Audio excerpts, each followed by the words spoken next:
Right, okay, so hello everyone who may be joining us on Facebook Live, and hello Zoom Live to Diana as well. And what else have I got to say? Oh yes, so for everyone on the replay, we are now recording. So I have two big questions today. One is detox. What's a good detox? How do I detox? Should I detox? So there's a few questions. And the other was heart medication or heart medicine. Am I taking too much?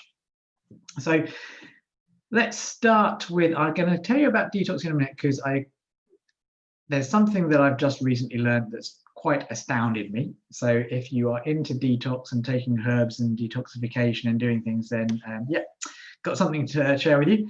And yeah, medication, heart drugs.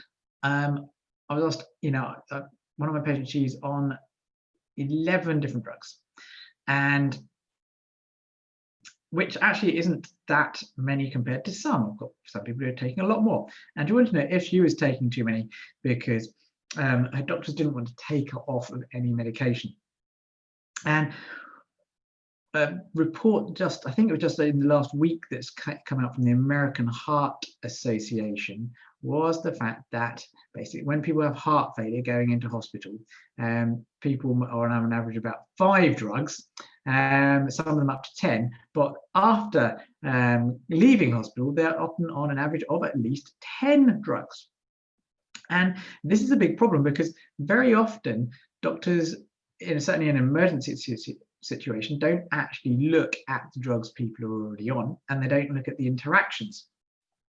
And what we already know from lots of studies on what's called polypharmacy, which is basically people on more than one drug, we know that pretty much the more drugs you are on, the more likely you are to have complications and die.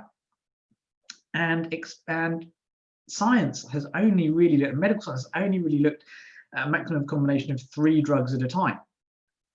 Because to actually test every single drug combination, it's going to take a long time. So there are thousands and thousands of drugs out there. Every single interaction, there's so much science to do. It's just incredible.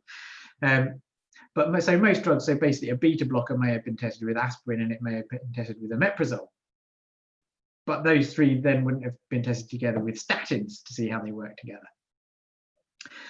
Basically, 3 drugs is the maximum interactions that have really been studied. I suppose there might be a few now that have gone up to 4, but if you're on more than 3 drugs, you are basically taking experimental medicine.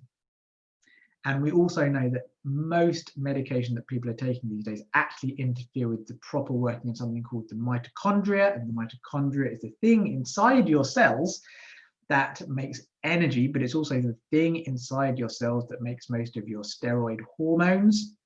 So things like, thyroid is not steroid, sorry. Things like testosterone, estrogen, progesterone, DHEA. It's where your essential fats are made. It's where your anti-inflammatories are made, as well as energy. So it's kind of important. Vitamin D as well, another one, all starts there. So if you're on more than 3 drugs, you really need to ask your doctor, okay, do I need to be on all these drugs? And what is the number needed to treat? How many people need to be on this drug for one person to benefit? And how long do they need to be on this drug as well for one person to benefit? When it comes to most heart drugs, the number needed to treat is usually, I think the lowest I've seen is 16 over like a 2 or 3 year period. So that basically means that for one person to get 100% likely that the drug's going to help them, they have to be on it for at least sort of 10, 15 years. So go and ask your doctor of every single drug, what is the number needed to treat, what is the number needed to harm, and what are all the interactions. Now, the other problem, the flip side to all of this is, well, doctors don't often look at all the interactions because they're just too rushed. And they might not realize as well, because they weren't taught it, is they're also not looking properly at blood chemistry as well. And recently I had a patient who's on a number of medications, of which I was pretty much questioning, why are you on this? You don't seem to be swollen anymore. And we had a look at his blood test results, and his blood test results quite clearly showed that, yeah, one of the commonest causes for all the problems that he was having was the actual medication. His heart doctor was actually trying to wean him off the drug already, which was fantastic. But his blood chemistry, that the doctors had just said, oh, it's normal, but it was actually quite alarming and was showing what damage was happening. So if you are on a lot of medication and your normal blood tests, you're told they're normal, then feel free to reach out, and we can have a look at what's going on, and then I can give you some science to go back to your doctor with, to try and sort the problems out. Now, talking about science, sorting problems out and being corrected, detoxification.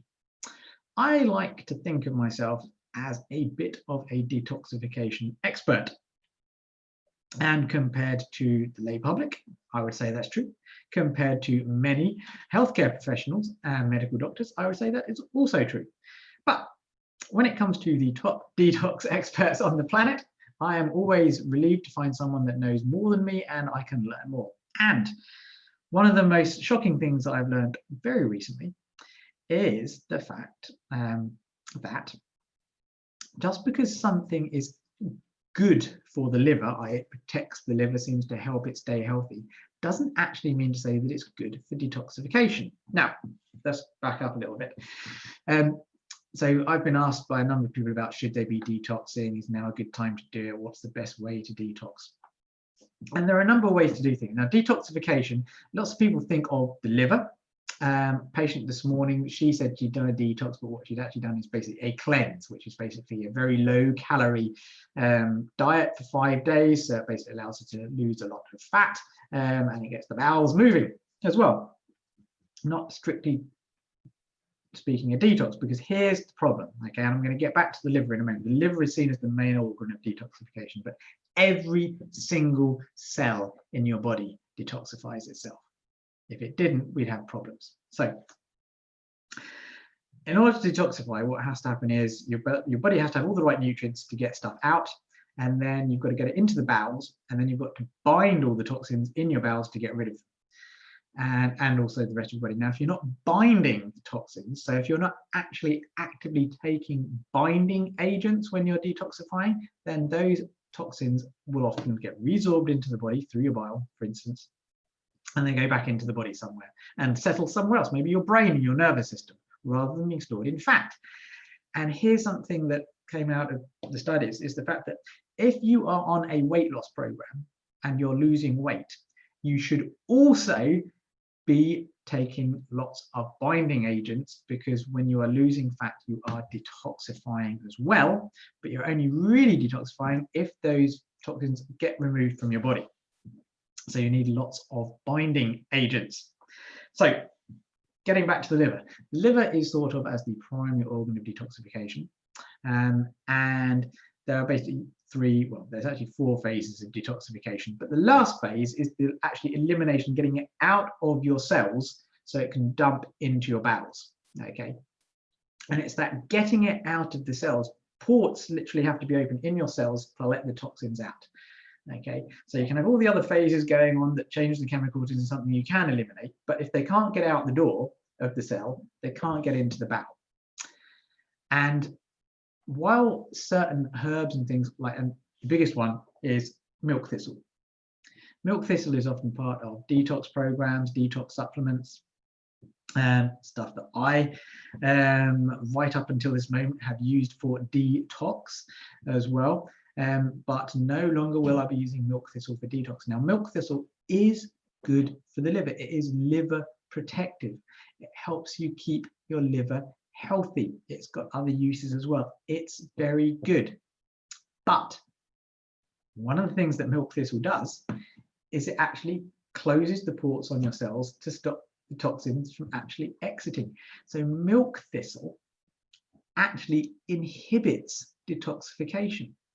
So that doesn't mean it's dangerous for you, because there's some studies that are showing that you shouldn't be detoxing continuously all the time from every cell. There's incredible stuff on detox that's been found. But basically, milk thistle is actually being given with chemotherapy to help keep, because the way that chemotherapy, which is for cancer, works is the drugs, the longer the drugs stay inside the cells, the cancer cells, the more likely they're going to kill the cancer cells. And they're actually finding that by giving milk thistle, it keeps the drugs inside the cells longer to make the chemotherapy more effective. So, milk thistle, it's good for the liver, but it's not good for detox.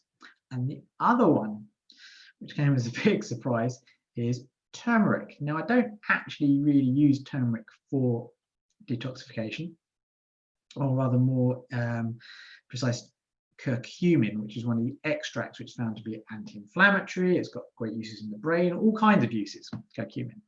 But here's the thing. Turmeric is known for being really poorly absorbed by the body. And so very often people are making supplements that make it more easily to absorb, or they give it with black pepper, okay, because black pepper makes turmeric more easily absorbed into the body. But here's what is happening. Turmeric is actually really good, okay, at opening the port, basically. And it's so good at opening the port of detoxification that basically turmeric goes into your cell and it goes straight back out again before your body has a chance to take it anywhere else, like into the brain or to the joints or anywhere else. But when you just use the extract curcumin, it basically blocks the ports. And when you give it with black pepper, the reason black pepper works is black pepper basically closes the ports. So when you're detoxing, don't use black pepper.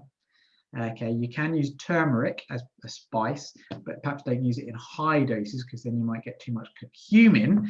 And certainly don't use curcumin in your detox because that will block the ports. So black pepper, curcumin, and milk thistle, all out when you're actually wanting to do a detox phase of being healthy.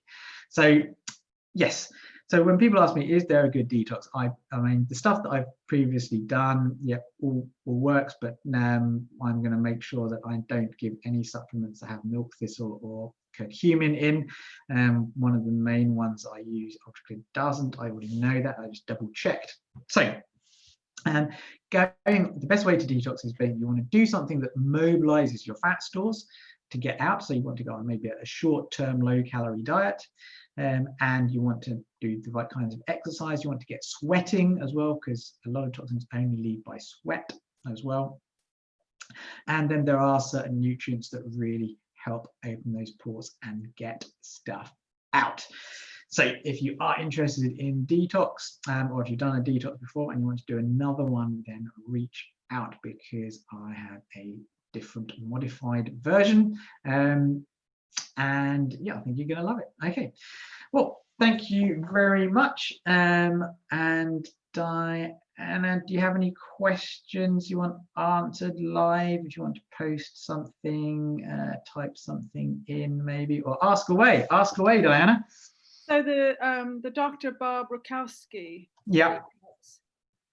So I've just checked the label of the protein powder thing. Yes. But I don't have the supplements that went along with it. Do any of those have milk thistle in them? Okay, well, in some people I have been given, actually, well, I was giving the milk thistle as opposed to the liver detox, and I can't remember off the top of my head if liver detox contains any of those things, but yeah, UltraClear doesn't. So okay. UltraClear, which is the main thing in it, but there are a few other alterations that I'm going to be making, such as don't take dynamic greens when you're doing the actual detox. Oh, which I did do. Yeah, and again, Dr. Rakowski uses dynamic greens, but again, probably some of the stuff that is happening in the detox isn't actually detoxification. It's probably massive nutrification. And certainly with dynamic greens, like he uses it a lot with athletes, a lot with people with, you know, terminal cancers. So is that because dynamic greens has turmeric in it? No, it's because there's a few different other things as well that can block the system as well. And because of the way that all these different chemicals and things interact, it's like it's probably a good idea just to keep things simpler, as it were. So even though it's in small doses, I'm now removing it from the actual intense phase of the detox and just putting it back into just being healthy and building up, which is what, again, most people don't do. They don't build up before they detox. And so the dynamic greens I think is essential for daily living and essential for building up before a detox and for rebuilding afterwards. But to actually get everything out, you want to basically only really making sure you're having things that aren't going to block the ports. And there's a few other extracts that possibly are blocking some of those ports. So yeah, so still very safe, healthy thing to do, but maybe inhibiting some detox rather than increasing detox. Okay. I know that there's different phases of detox, and I don't really understand them. There's like 3 phases or something. Actually 4. Okay. And people have talked about some phases can be faster than others, and that could be a problem. And I mean, is that a case where blocking the port might be useful to slow down one of the phases? Yeah, the biggest problem, and one of the ones that why people often say don't drink coffee in a detox, is because coffee speeds up phase 1. And phase 1 can actually make some of the toxins more toxic. Yeah. Because in the next phase, conjugation is where the toxic things are then changed into things that the body can eliminate. Right. And so a lot of them say, oh, you don't want to have coffee because it may overburden phase 2. But actually, limited amounts of coffee in a detox is really good because you want everything sped up as much as possible. And so if you've got the elimination phase, you've got phase 2 working, small amounts of coffee are actually a good idea in a detox. They certainly don't stop detox. They actually. And when you say coffee, you mean caffeine? No, I mean coffee. But would decaf work as well, or is it caffeinated coffee? I have no idea. I think it's something else in the coffee. It might be the caffeine, actually. It might be the caffeine. But again, it's not essential for detoxification. You don't need coffee for detox or caffeine. But it does just speed up one part. Okay. Okay, all right. Any other questions at the moment? Nope, I can't see any on Facebook at the moment, but I can't see Facebook properly. Okay, so I will now stop. Okay, and bye for now, everyone.